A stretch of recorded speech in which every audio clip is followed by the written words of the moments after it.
Hello everyone, welcome back to my channel. কেমন আছো তোমরা সবাই? আশা করবো তোমরা সবাই ভালো আছো, আর আমিও ভালোই আছি। ডেলি লাইফস্টাইল উইথ দিশা চ্যানেলে আবারও চলে এসেছি একটা নতুন ব্লগের সাথে। আজ রবিবার, তার জন্য দিনটা একটু অন্যরকমভাবেই শুরু করছি। গতকাল রাতে খাওয়া দাওয়ার পর বাসনগুলো মাজা হয়নি আর গ্যাসটাও পরিষ্কার করা হয়নি। তার জন্য উঠেই আগে ফ্রেশ হয়ে চলে এসেছি রান্নাঘরে। এসে গ্যাসটা পরিষ্কার করে জায়গাটা মুছে টুছে নিলাম, নিয়ে তারপর বাসনগুলোকে মেজে নিচ্ছি। তোমাদের দাদাভাই সকাল সকাল উঠে চলে গেছে বাজারে। যদিও আমি আজকে বলেছি মাছ টাছ কিছু আনতে হবে না, আজকে জানি না কেন একটু ডিম খেতে ইচ্ছা করছে। আর যেহেতু মেয়ের পরীক্ষা চলছে তার জন্য বাড়িতে ডিম রান্না হচ্ছে না, তো আজকে ডিম করব। তো দেখা যাক, ওকে ফোন করে বললাম যে একটু পাউরুটি নিয়ে আসতে, সকালে ব্রেকফাস্টে একটু ডিম টোস্ট বানাবো আর দুপুরে ডিম রান্না করব আজকে। হয়তো অনেকের মনে হতেই পারে যে এই পরীক্ষার সময় ডিম খাওয়া বা ডিম দেখা এগুলো হচ্ছে কুসংস্কার, কিন্তু জানি না কেন ছোটোবেলা থেকে এইভাবেই তো অভ্যস্ত বা এভাবেই আমরা শিখে এসেছি, তার জন্য আজকের দিনে এসে আর এই ব্যাপারগুলোকে চেঞ্জ করতে পারি না। তো ঘরের সমস্ত বাসি কাজবাজ হয়ে গেছে, চলে এসেছি আবারও রান্নাঘরে। আজকে টিফিনে বানাচ্ছি আমি ডিম টোস্ট আর করছি দুধ চা। তোমাদের দাদাভাই পাউরুটি নিয়ে এসছে বলেছিলাম বলে, তো ডিম টোস্ট খেতে ইচ্ছা করলো, তার জন্য বানিয়ে ফেলছি। এখানে বসিয়ে দিয়েছি দুধ চা, আজকে একটু দুধ চা খেতে ইচ্ছা করলো তাই খাচ্ছি। আর এখানে দেখো আমি পাউরুটি সব কেটে রেডি করে নিয়েছি, 3টে ডিম নিয়ে নিয়েছি, পেঁয়াজ লঙ্কা। মেয়ের ডিম টোস্টে কোনো পেঁয়াজ লঙ্কা হবে না, তো যাই হোক। আর দেখো বন্ধুরা, একটু বেখেয়াল যেই হয়েছি সঙ্গে সঙ্গে চা পড়ে একদম একাকার হয়ে গেল। তো যাই হোক, কী করা যাবে, পরিষ্কার করে নেবো। আর চলো ডিম টোস্টগুলো বানিয়ে ফেলি। কখনো কখনো ব্রেকফাস্টে একটু অন্যরকম কিছু খেতে বেশ ভালোই লাগে। তোমাদের দাদাভাই যদিও এই সমস্ত কিছু খেতে পছন্দ করে না, ও ভাতটাই বেশি প্রেফার করে, কিন্তু সব সময় কি আর ভাত খেতে ভালো লাগে? ছুটির দিনে বিশেষ করে মনে হয় যেন একটু অন্যরকম কিছু খাই। তো কখনো কখনো ওকে বললে পেটা পরোটা নিয়ে আসে বাইরে থেকে। তো আজকের ইচ্ছা হলো একটু ডিম টোস্ট খেতে, অনেক দিন খাইনি, তার জন্য পাউরুটি আনালাম। আর ও খেয়ে নেবে বললো, অসুবিধা নেই। খুব একটা পছন্দ না করলেও মাঝে মাঝে কিন্তু আমার জন্য এগুলো কম্প্রোমাইজ করেই থাকে।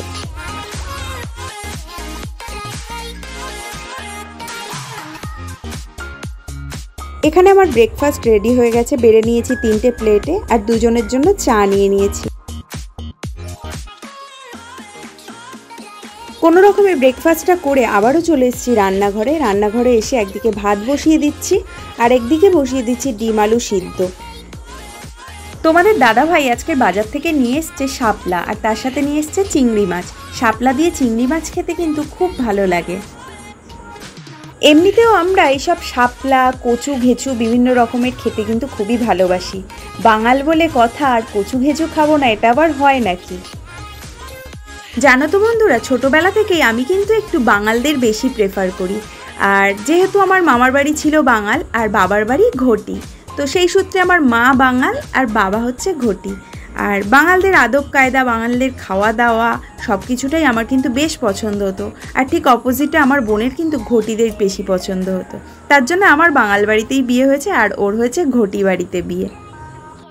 রান্নাঘরে একদিকে ভাত একদিকে ডিম আলু সিদ্ধ বসিয়ে দিয়ে আমি চলে এসেছি ঘরে পাখার তলায় বসে বসে। এখন আমি শাপলাটা আর শাকটা কেটে নেব। শাপলা কাটতে কিন্তু খুব একটা বেশি সময় লাগে না।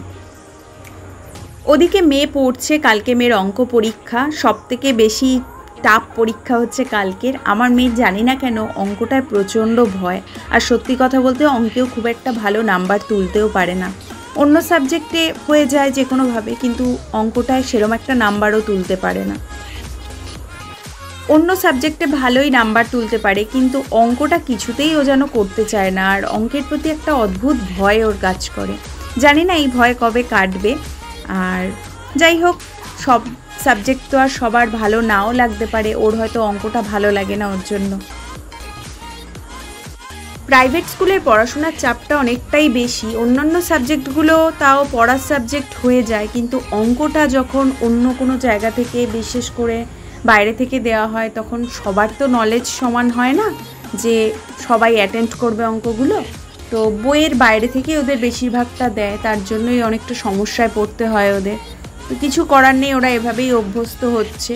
কিন্তু মাধ্যমিকের সময় আমার মনে হয় সবার জন্য একই রকমই কোয়েশ্চেন হবে, সেটা অনেকটাই ইজি হবে ওদের জন্য। তখন কিন্তু অতটা সমস্যা হবে না ওদের, কারণ ওরা অনেকটাই শক্ত জিনিস করে করে অভ্যস্ত হচ্ছে। শাপলা আর শাকটা তো আমার কাটা হয়ে গেছে, এদিকে এসে ডিম আলু সিদ্ধ হয়ে গেছে, ওটা তুলে নিচ্ছি, নিয়ে শাপলাটা সিদ্ধ করতে বসাবো। সিদ্ধ মানে একটু ভাবিয়ে নেব। আর তারপর আবার চিংড়ি মাছটাও আমাকে কাটতে হবে, বেশ অনেকটাই চিংড়ি মাছ এনেছে, ওটা কাটতে অনেকটা সময় লেগে যাবে। তো এখানে শাপলাটা বসিয়ে দিয়ে আমি চিংড়ি মাছটা কেটে নেব। 2 আঁটি শাপলা নিয়ে এসছে, বেশ কাটার পর অনেকটাই হয়েছে, কিন্তু রান্না করার পর শাপলা একদম একটুখানি হয়ে যায়।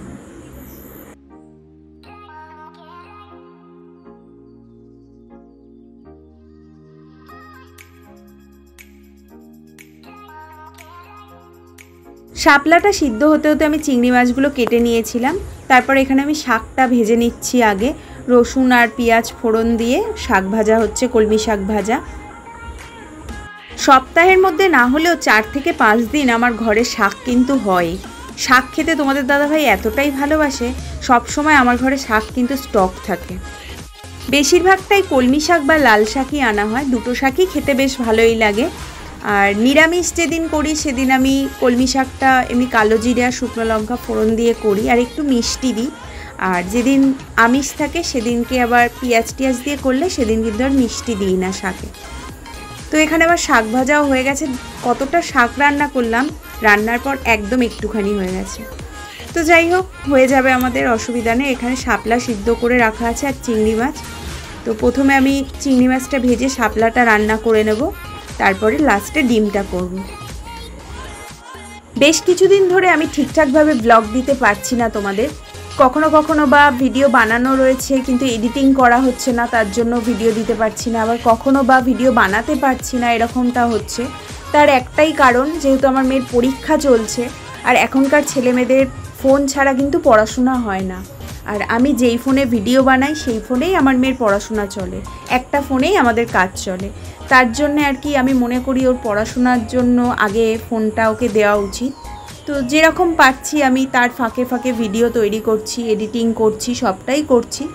তো আমি বলবো তোমরা আমার সাথে থেকো, পরপর ভিডিও নিশ্চয়ই আসবে। হয়তো একটু অসুবিধার জন্যই সিস্টেমেটিকভাবে দিতে পারছি না ভিডিও, কিন্তু আমি 2-3 দিন ছাড়া ছাড়া হলেও ভিডিও পোস্ট করব। আর মেয়ের পরীক্ষাটা শেষ হয়ে গেলে আবারও একদিন ছাড়া ছাড়া যেরকমভাবে ভিডিও দিতাম সেভাবেই ভিডিও দেব। আমার সকল বন্ধুর কাছে একটাই অনুরোধ যে তোমরা আমার পাশে থেকো। ঠিকঠাক ভিডিও আপলোড করতে পারছি না বলে তোমরা কিন্তু পাশ থেকে সরে যেও না। আর তোমাদের সাপোর্ট ছাড়া আমি কিন্তু সত্যি কথা বলতে একটু এগোতে পারবো না। তো অনুরোধ করব তোমরা পাশে থেকো, একটু ধৈর্য রেখো, ঠিকঠাক ভিডিও আসবে। আর সত্যি কথা বলতে এতটা নেটওয়ার্কের সমস্যা হচ্ছে না, ঠিকঠাকভাবে ভিডিও টাইম মতো আপলোড করতে পারছি না। তোমাদের সাথে কথা বলতে বলতে এখানে আমার ডিমের ঝোলটাও রেডি হয়ে গেছে আর সব রান্নাই কমপ্লিট হয়ে গেছে। তো চলো তোমাদের একবার দেখিয়ে দিই রান্নাগুলো।